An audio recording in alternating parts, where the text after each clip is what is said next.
കൊല്ലത്ത് ഭാര്യയെ തീകൊളുത്തി കൊലപ്പെടുത്താൻ ശ്രമിച്ച് ഭർത്താവ്. പൊള്ളലേറ്റ് ഇരുവരും തിരുവനന്തപുരം മെഡിക്കൽ കോളേജ് ആശുപത്രിയിൽ ചികിത്സയിൽ.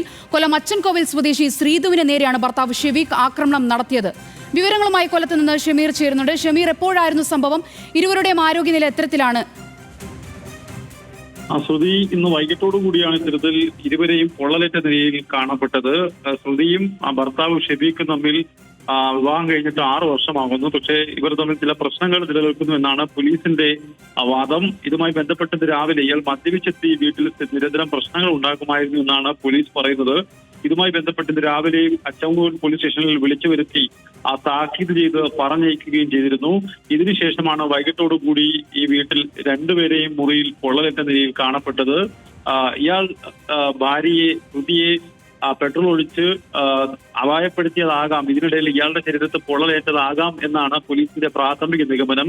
എന്തായാലും ഇരുവരിൽ നിന്നും മൊഴിയെടുക്കേണ്ടതുണ്ട്. പോലീസ് തന്നെയാണ് ഇവരെ പുല്ലൂർ താലൂക്ക് ആശുപത്രിയിലും അവിടെ നിന്നും തിരുവനന്തപുരം മെഡിക്കൽ കോളേജ് ആശുപത്രിയിലേക്ക് കൊണ്ടുപോയിരിക്കുന്നത്. എന്തായാലും ഗുരുതരമായ പൊള്ളലുണ്ട്.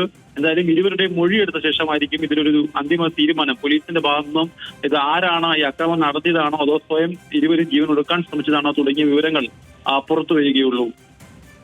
ശരി, ഷമീർ അബ്ദുള്ളാണ് കൊല്ലത്ത് നിന്നും വിവരങ്ങൾ പങ്കുവച്ചത്.